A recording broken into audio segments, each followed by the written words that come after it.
I caught my wife gambling again after 25 years, then she threatened me with divorce. Chapter 1. The Lie Behind the Bingo. For over 25 years, I believed my wife's weekend bingo runs with her mom were harmless, just a bit of fun between mother and daughter. Honestly, I never thought twice about it.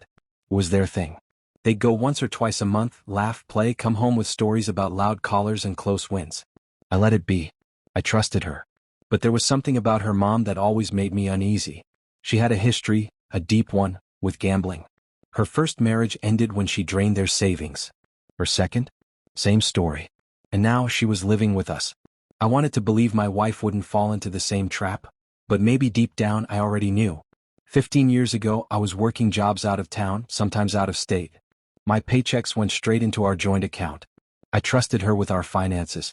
I never thought I'd need to look closer. Until one day I did. The bills were behind, savings gone, and every time I asked where the money was going, she got defensive. Eventually, after weeks of pressing, she broke. She admitted everything: slot machines, not bingo. Thousands of dollars lost. I was stunned. That night we fought.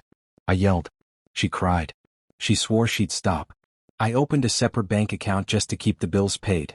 I told myself we'd get through it, that it was just a phase. But that trust?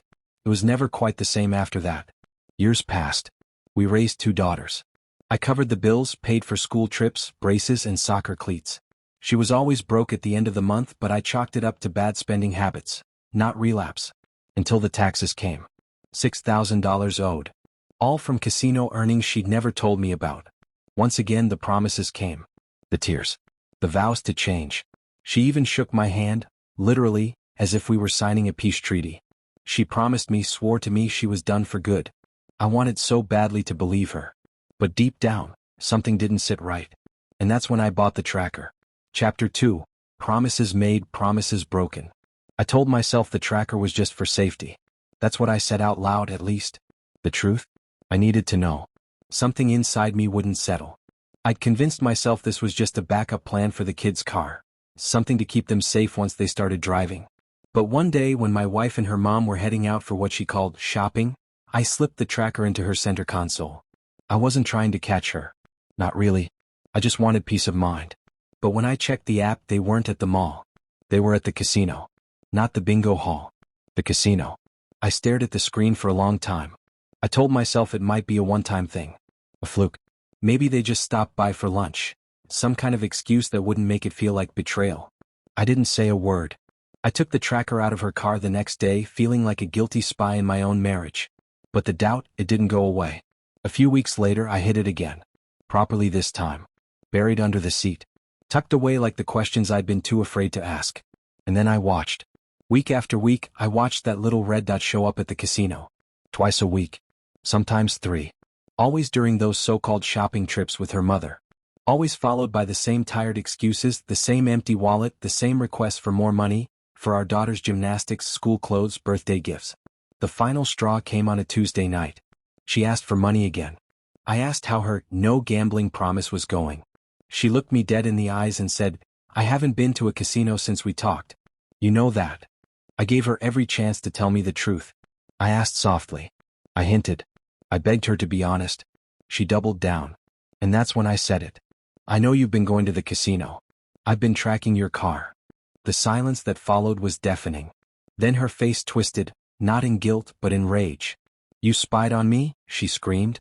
"How dare you invade my privacy like that?" I barely had time to speak before she said the word I never expected to hear. "Maybe we should just get a divorce." The confrontation that broke me.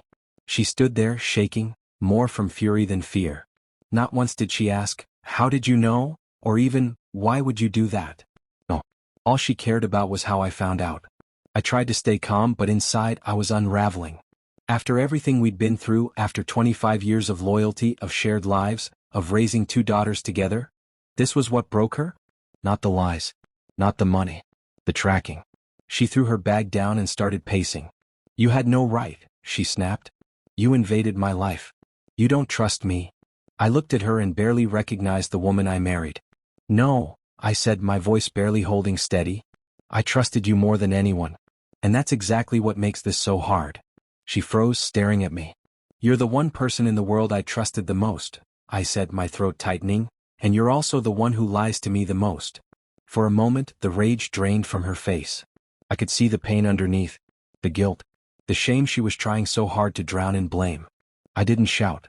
I didn't accuse. I just let that silence hang there. Heavy. Crushing.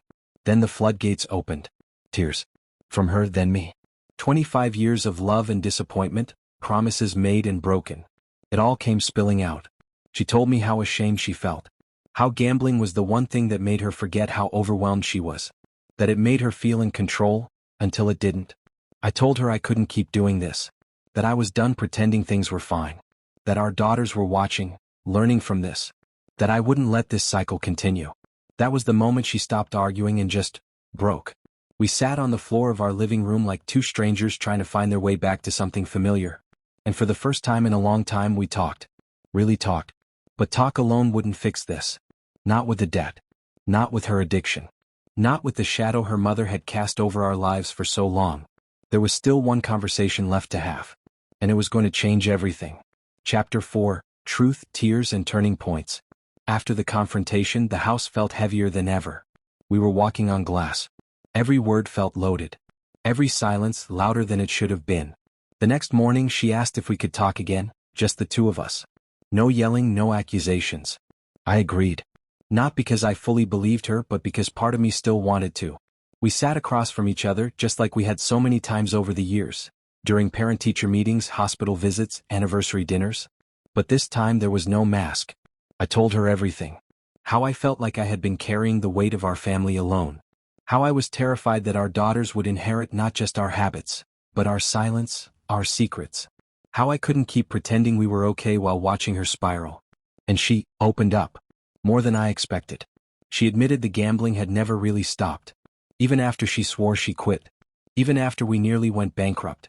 She said every time she promised to change she wanted to believe it herself. But it was always a lie. Not to hurt me. But to protect the fantasy that she could control it. I asked her what she wanted to do now. She didn't flinch this time. She said she'd go to counseling. Real counseling. For her gambling. She said we needed marriage therapy too. Because trust like ours doesn't break overnight, and it sure as hell doesn't heal that way either. And then she brought up something I didn't expect. Her mother.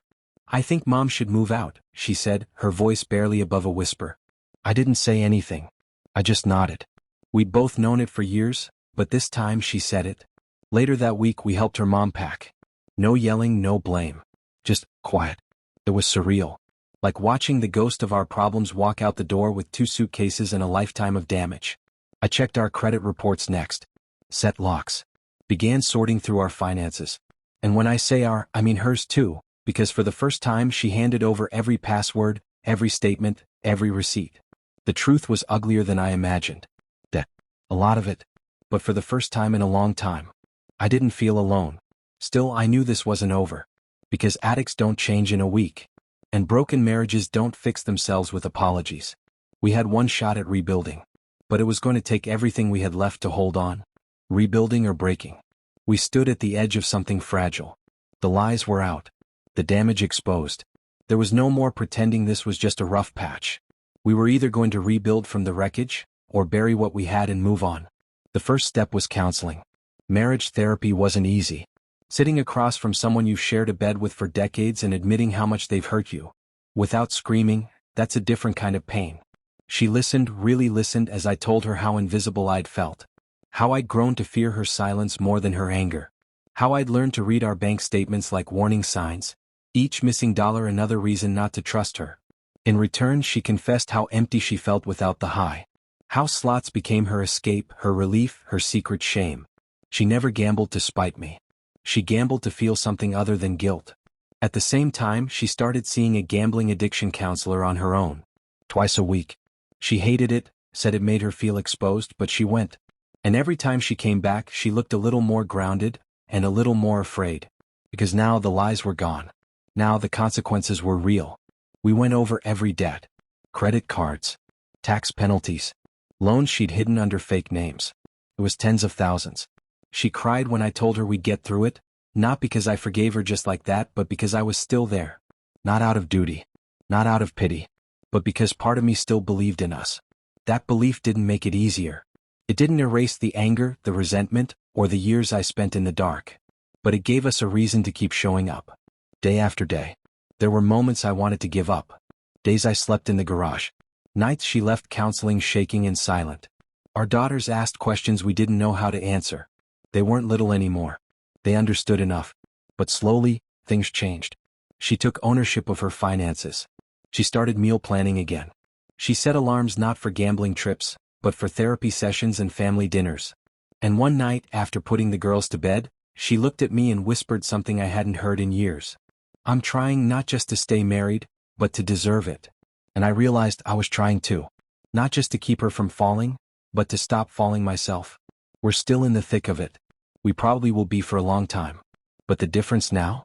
We're walking through it side by side. And I finally believe we just might make it.